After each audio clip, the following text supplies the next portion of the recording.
Hello, this is a little Halloween story which I hope you'll enjoy.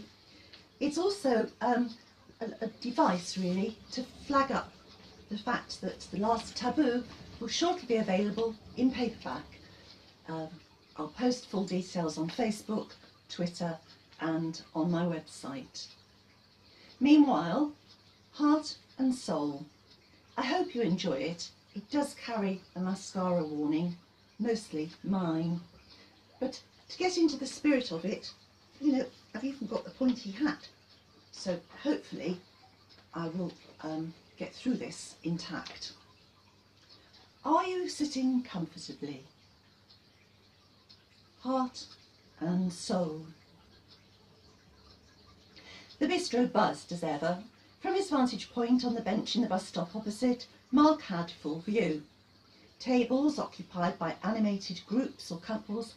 He well remembered the magical combination of good food and wine, reasonably priced, with the ambience created by clever lighting, chic decor, efficient and friendly service, which in turn attracted the clientele, whose chatter and general bonhomie against the backdrop of well-chosen music was a winning combination by anyone's standards.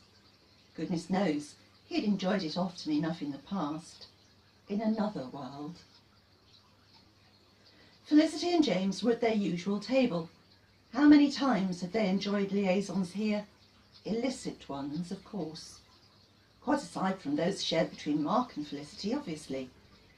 Mark observed Felicity's animation and could not help but smile to himself as he admired her beauty, her vibrance. How he loved that.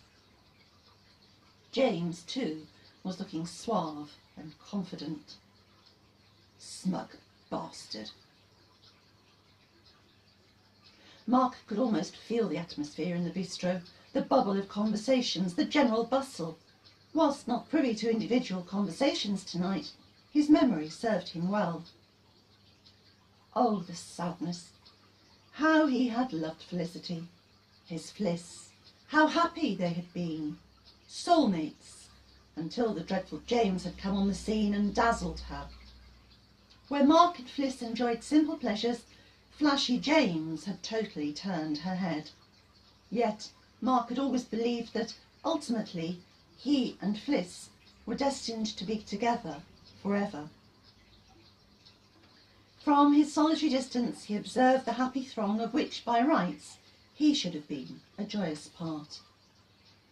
From sheer joy to the depth of despair in what seemed like the blink of an eye, Mark recalled the happy evenings spent with his beloved Fliss in the happy ambience he was currently observing, very much the outsider. He and Fliss, a unit, he believed. Bloody James, Flash Harry by anyone's standards. Clouds flitted across the moon, then passed on and moonlight was restored. Mark sank down into his seat. Painful though it was, he continued his observations of what had formerly been a favourite haunt of his, with Fliss. It was an annual pilgrimage, and one which always ended in the same sad, unsatisfying way. He and Fliss were soulmates.